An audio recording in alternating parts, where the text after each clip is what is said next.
This is Anthony with True Diamond Heart, continuing our video series on gratitude and the grace of God. We were going to discuss, in the last video we said we would discuss choice, but before we discuss choice, this video is necessary. This video needs to be about what it is that is blocking our gratitude, blocking the grace of God, blocking our experience of our own divinity. What is it? We touched on it in the last video, but we're going to really get into it now. There's a thing called, the Bible says, and this is not a Christian teaching, but it is also not a Christian teaching. Christianity, the heart of it, is the heart of all true religion, which is simply love. Simply the revelation of the truth underneath the layers of confusion. And all true religions, the esotericism, the truth of all religion, will bring you there. And all religion is perverted. Forgive me if you're a strict, devout follower of some religion. They are all perverted. The truth, see, we're going for a field, but it's okay. We're not going afield at all. We're defining what it is that's covered. The truth is within each and every individual, and is only reached finally by that individual. Spiritual independence, not dependence, not being told what and how by anyone, but understanding from within how goodness is and how goodness feeds and creates more goodness and how magnificent, how good goodness feels. That is what each and every true religion will point each and every true devotee towards. The place where even the masters say, Jesus and Buddha, they say, the least that I do, the most that I do, the least among you shall also do more. Because they're telling us that we have the power and the potential, the capacity.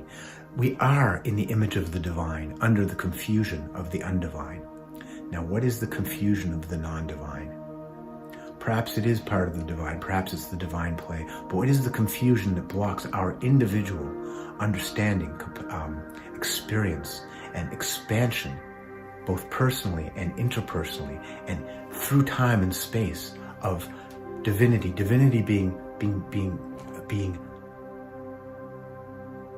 true authenticity and ease, being beauty and love without condition, being truth and compassion and kindness and creativity and creativation, being service and responsibility, being a feeling of being at home, blissfulness, ease, balance. This is divinity without opposite. It doesn't mean circumstances aren't changing all the time. It doesn't mean things aren't difficult than easier than difficult than easier. It means that we are energetically, meaning how we feel, how we act, how we are fundamentally. And of course, all doing comes from how we are. We are, and from the being comes the doing. Fundamentally, in our place, in our center, grounded in the earth and reaching for the heavens, vertically, working horizontally, which is through time on this planet Earth in embodied form. What blocks that is, as the Christians say, false idols. But there is no false idols. There's no plurality to it. There's one false idol and one alone. And that false idol is the self, the false self, the constructed self. What does that mean, the constructed self? Well, skin color, gender, nationality, religious affiliation, political affiliation, the food you like and don't like, the opinions that you have and don't have, the kind of entertainment you like and don't like, the sports teams you associate with and don't associate with, all of your biases, all of your likes and dislikes. All of these things create an idea of self.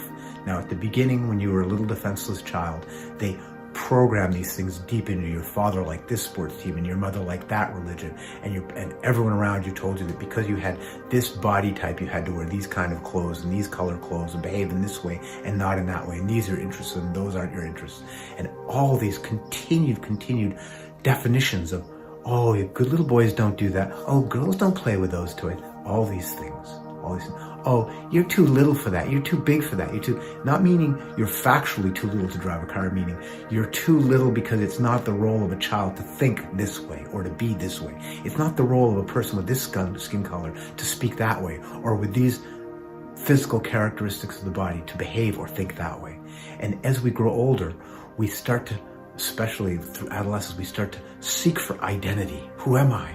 Oh, and we start to grasp and clutch personally ever closer to these ideas, and then we develop our own ideas, and we rebel about this, and we rebel about that, and most often we go back to what we rebelled against when we were about 30, 35, but none of it matters whether you rebel or don't rebel. What it is, the constellation of characteristics that we believe we are, that we walk around all day. And why do we feel so insulted when someone says something about how we look, or how we think, or how we feel, or what we like or don't like, or we're so flattered if they praise what it is we think or feel or how we look, because we think it's who we are. And on some levels it's who we are, but it's not who we are in terms of value, in terms of the value of who I am is the essence of my being, as is the essence of your being the value of who you are. And that doesn't change. Rumi said, the lamps are different, but the fire is the same, perfectly expressed. And the fire is the value, not the lamp. The lamp is magnificently interesting, but it's not the essential value and beauty of the lamp. The lamp is a glowing source of light. That's great, Rumi. Good job, brother. The man nails it a lot of the time. So these constellation of ideas have created this false image that we have of ourselves. I'm a man of this skin color, and I'm this job and that possessions and the other thing. And here's my history of triumphs and traumas. Oh, poor me. Oh, wonderful me. And here's what I hope and what I'm afraid of in the future. Oh, I'm going to have a great future, but my God, it's going to be horrible when this happens or if that happens.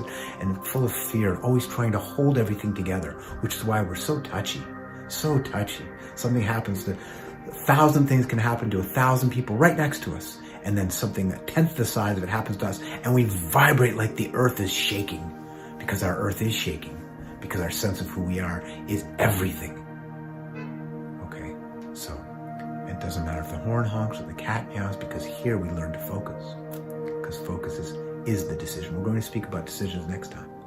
So this false self that we've created, that has been created to begin with, that we've adopted, and now we get further and further stuck in it, is an ensleepening process.